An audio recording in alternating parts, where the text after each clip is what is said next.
क्रिस्त में अधिप्रिय माता पिताओं, भाइयों, बहनों एवं बच्चों, आज हम लोग चालीसा का पहला रविवार में प्रवेश कर चुके हैं। आज हमारे मनन चिंतन के लिए हम लोग संत मार्कुस के सुसमाचार से अध्याय 1 पद संख्या 12 से 15 तक हमको मनन चिंतन के लिए दिया गया है। इसमें दो शीर्षक है, प्रभु यीशु की परीक्षा और उपदेशों का प्रारंभ। आइए इस दोनों पैसेज में क्या छिपा है, क्या संदेश हमें मिलता है, क्या हमको अपनाना है, उस पर मनन चिंतन करें। यहाँ पर कहा जाता है 12 में, इसके बाद आत्मा ईशा का निर्जन प्रदेश ले चला।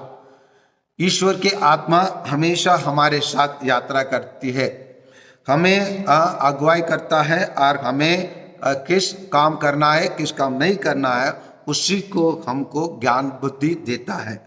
वहाँ हम देखते पद संख्या 13 में, वे 40 दिन वहाँ रहे और शैतान ने उनका परीक्षा ली। शैतान ने उन्हें परीक्षा ली। जब हम सृष्टि क्या गए हैं तब से हमारे साथ शैतान भी हमारे साथ यात्रा करता है और हमें परीक्षा लेने के लिए हमेशा तत्पर रहता है।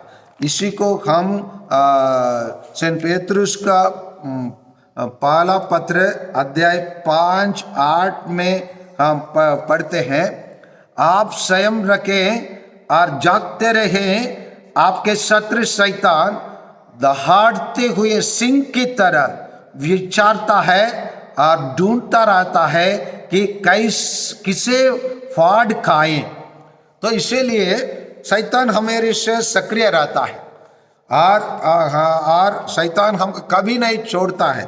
और इसी परीक्षा में प्रभु यीशु को भी इस परीक्षा का सामना करना पड़ा। इसको इब्रानियों को लिखा हुआ पत्र अध्याय 4 पद संख्या 15 में हम बातें हैं, हमारे प्रधान याजक वही प्रभु यीशु हमारी दुर्बलता में हमसे सहानुभूति रख सकते हैं, क्योंकि पाप के अतिरिक्त अन्य सभी बातों में उनकी परीक्षा हमारी तरफ ली गई है ना, हमारे देश लिया गया है। इसीलिए पूरी तरह वो हमारे परीक्षा लिया गया, लेकिन वो पाप नहीं किए, क्योंकि शैतान शुरू से अंत तक हमारी परीक्षा लेते रहता है। जब तक हम इस धरती का यात्रा को समाप्त नहीं करेंगे, शैतान हमारे साथ चलता है।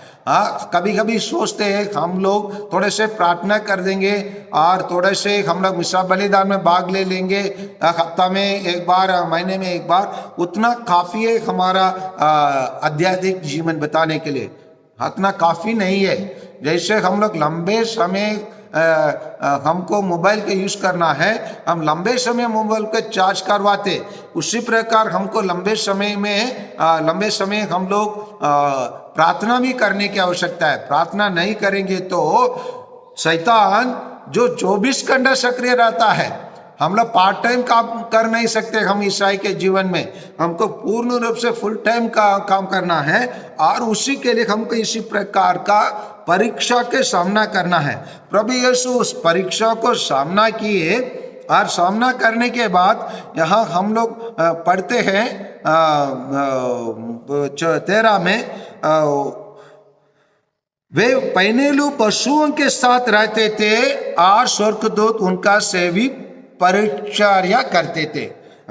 सो यहाँ पर हम देखते हैं कि बहनेलो पशुओं साथ रहते थे। क्यों बहनेलो पशुओं के साथ रहने के लिए क्या आवश्यकता है? इसी को हम एशिया का ग्रंथ अध्याय 43 पद संख्या 20 में हम पाएंगे, जंगली जानवर गिद्धड़ और शुतुरमुर्गी मुझे धन्य कहेंगे।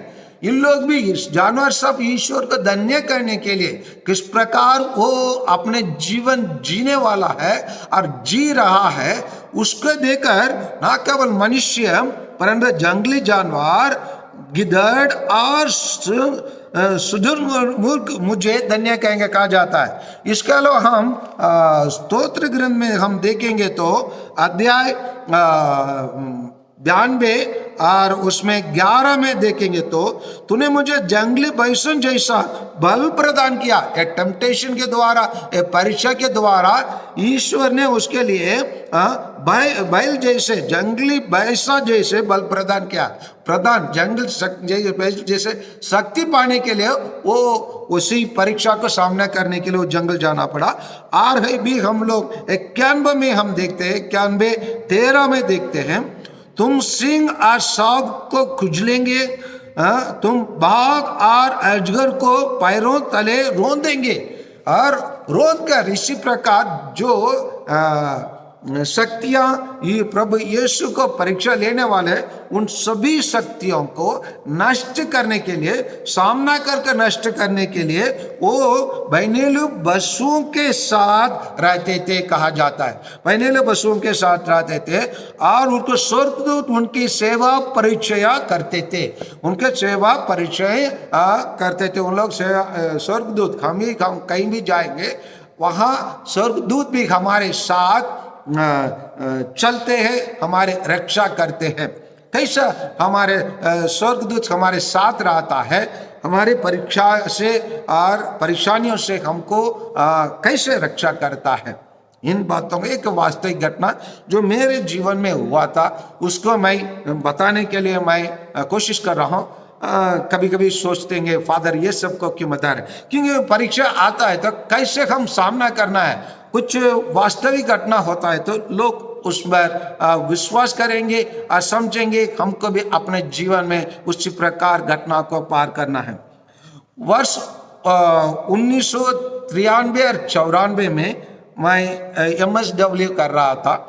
MSW करने के टाइम पर ये उसमें अलग अलग ब्रांच होता है, जैसे ट्राइबल डेवलपमेंट होता है, कम्युनिटी डेवलपमेंट है, लेबर डेवलपमेंट होता है और उसी प्रकार बहुत सारा कोर्सेस होते हैं। उसमें मैं कम्युनिटी डेवलपमेंट लेकर इस कोर्स कर रहा था। कम्युनिटी डेवलपमेंट करने वालों को कुछ दिनों के लिए उनको देहात में रहकर ट्रेनिंग दिया जाता है। वहाँ के देहात के लोगों को जीवन को सामना करने का ट्रेनिंग दिया जाता है। उसी के लिए गए थे और एक दिन हमारा ट्रेनर टीचर एक दिन शाम को मेरे को घर जाना है, वो जानते थे मैं एक ब्रदर हूँ, पुरोहित के लाइन में हूँ, इसीलिए वो मेरे से निवेदन किए आज के दिन आप हम लोगों को संभालें, ये बच्चों को संभाल लीजिए। मैं भी उनके बात माना हूँ। शाम हुआ, हम लोग सोने के लिए अपने अपने कुटरी में जा रहे थे, लेकिन जो कुछ लड़कियां हम लोग के साथ वो कोर्स करने वाले भी थे, उन लोग मेरे से अनन्य करने लगे, लड़के लोग को उधर सोने दीजिए, उन लोग तो हिम्मत वाले हैं और आज ट्रेनर भी नहीं है, इसलिए आप हमारे साथ रह जाइए ताकि हमको कोई परेशानी ना हो। मैं भी उनके बात मानकर मैं भी सोचा हाँ मैं एक अच्छा ब्रदर हूँ, उन लोग मेरे के अच्छे ब्रदर के रूप में देख रहे हैं, इसलिए मैं भी ठीक है। वही लोग भी बोले अरे यार तू तो फादर है जाओ, तो मैं भी चले गया। जाने के बाद उन लोग मेरे से बात करने लगे, आपको मालूम है आपको हम क्यों बुलाए, ये फलना एक लड़की को बता, ये आपको पसंद करती है, ये आपको प्रपोज करना चाहती है, इसीलिए तो हम आपको अलग करके बुलाए। परीक्षानी इसी प्रकार आता है। अगर उस परीक्षानी के लिए मैं अपने आप को प्रस्तुत किया होता, आज मैं आप लोगों के सामने एक पुरोहित के रूप में खड़े होकर इस प्रकार सुसमाचार का प्रचार नहीं कर सकता। परीक्षानी सबके जीवन में आएंगे। हमारे जीवन यात्रा में कभी भी परीक्षानी आ सकता है। हमारे साथ शैतान 24 घंटे यात्रा करता है।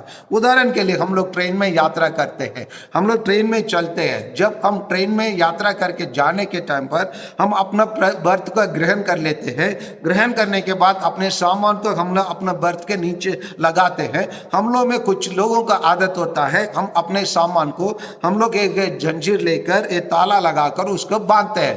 क्यों बांधते हैं? हमारे साथ यात्रा करने वाला उस ट्रेन में कोई शैतान रहते हैं जो हमारे सामान कर उठाकर रातों रात में चले जाते हैं। उससे बचाने के लिए हम अपने सामान को सुरक्षित रखते हैं। उसी प्रकार हम अपने आत्मा को भी सुरक्षित रखने की आवश्यकता होता है, क्योंकि हमारे जीवन में किस घड़ी कब किसी से कहां से परीक्षा हो हमको लिया जाएगा।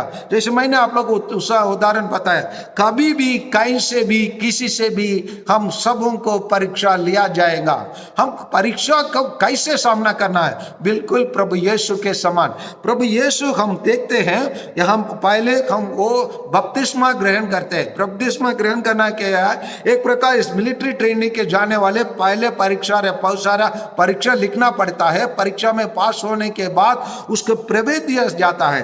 प्रवेश क्या है? कैसे ट्रेनिंग दिया जाता है। जब वो ट्रेनिंग में जाएंगे 2 और 3 सप्ताह उसके लिए मिलिट्री का उद्देश्य को बताते हैं, उसका लाइफ स्टाइल को बदलते हैं, उसका हेयर स्टाइल बदल जाता है, उसके खाने पीने का स्टाइल बदल जाता है। उसी के लिए ट्रेनिंग अलग तरीका से एकदम इंटेंसिव ट्रेनिंग दिया जाए, एकदम कड़क ट्रेनिंग दिया जाता है। उसी प्रकार प्रभु यीशु को प्रभु का आत्मा लेकर निर्जन प्रदेश में लेके गया और उसको वहां पर ट्रेनिंग दिया गया। ट्रेनिंग देने के बाद प्रभु यीशु यहाँ पर देखते हैं कि वो मिशनरी कार्य शुरू करते हैं। यूहन्ना 14 में पढ़ते हैं, यूहन्ना के गिरफ्तार हो जाने के बाद यीशु गलीला आए और ये कहते हैं ईश्वर के सुसमाचार का प्रचार करते रहे। कैसे प्रचार किया? समय पूरा हो चुका है, ईश्वर का राज्य निकट आ गया है, पश्चाताप करो और सुसमाचार में विश्वास करो। यही है। कोई भी हम प्रभु यीशु को पालन करना चाहते हैं, उसका अन्याय बनना चाहते हैं, हम क्या करना चाहिए कि हम अपने जीवन में पश्चाताप करने के लिए अधिक आवश्यकता होता है। इसी का कार्य है कि प्रभु यीशु के शिष्य लोग इसी प्रकार के ही किए थे। जैसे हम उदाहरण के लिए सेंट पौलुस भी इसी को करते हैं। ये प्रेरित चरित्र में अध्याय 2:38 में वो भी प्रभु यीशु के समान पेतरुस ने उन्हें यह उत्तर दिया, आप लोग पश्चाताप करें, आप लोगों में प्रत्येक अपने आप पापों की क्षमा के लिए ईसा के नाम पर बपतिस्मा ग्रहण करें। इस प्रकार आप पवित्र आत्मा का वरदान प्राप्त करेंगे। पश्चाताप करने से हम लोग पवित्र आत्मा का वरदान का प्रदान करते हैं, प्राप्त करते हैं। और सेंट पौलुस भी हम लोग देखते हैं, सेंट पौलुस में एथेंस में जाकर सुसमाचार को प्रचार करते हैं। प्रचार करने के टाइम पर प्रेरित चरित्र अध्याय 17 पद संख्या 30 में हम पाते हैं, ईश्वर ने अज्ञानों को युगों को लेना नहीं चाहे, परंतु अब उसी के आगे यही है कि सर्वत्र सभी मनुष्य पश्चाताप करें, सभी मनुष्य पश्चाताप करें। यह है प्रभु यीशु का अन्याय बनने का पहला कदम, पहला प्रयास, पश्चाताप। इसी चीज को प्रभु यीशु अपने उपदेशों के प्रारंभ में स्थापित करके बताते हैं। आइए प्यारे भाइयों और बहनों एवं बच्चों, इसी सुसमाचार से हमें क्या सीखने की आवश्यकता है? हमें यह सीखने की आवश्यकता है, जो भी बपतिस्मा ग्रहण किया वो अपने जीवन में एक प्रकार का ट्रेनिंग, एक इंटेंसिव ट्रेनिंग में जाने की आवश्यकता है। वो ट्रेनिंग हमें क्या करता है? हमें पूर्ण रूप से परीक्षा लिया जाता है। ये परीक्षा लेने के बारे में अच्छे से हम देखेंगे तो ये कैसे प्रभु यीशु परीक्षा लिया गया। हम लोग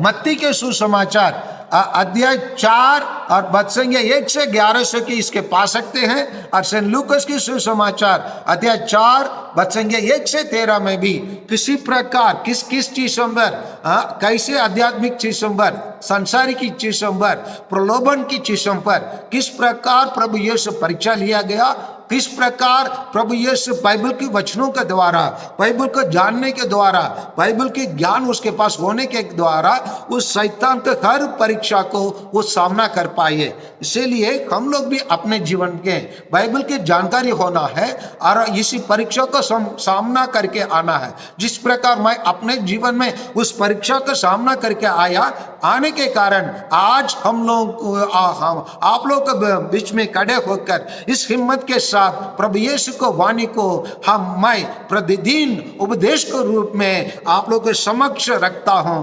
क्योंकि हर एक इंसान परीक्षा लिया जाएगा अपना जीवन में। और जब हम परीक्षा लिया जाएंगे हम मजबूत क्या जाएंगे। इसलिए हम लोग उधर स्तोत्र ग्रंथ में अध्याय 91 बदसंख्या 13 में हम पाए हैं, सांप को, जानवरों को और हर प्रकार की पशु पक्षियों को रोन कर, मतलब हर प्रकार की बुराई के रोन कर प्रभु यीशु अपने जीवन में आगे आए। और हम भी उसी प्रकार हर बुराई का सामना करके अपने जीवन में सफल पाने के लिए प्रभु यीशु एक बुलावा देते हैं। समय पूरा हो चुका है, ईश्वर का राज्य निकट आ गया है, पश्चाताप करो और सुसमाचार में विश्वास करो। आमीन।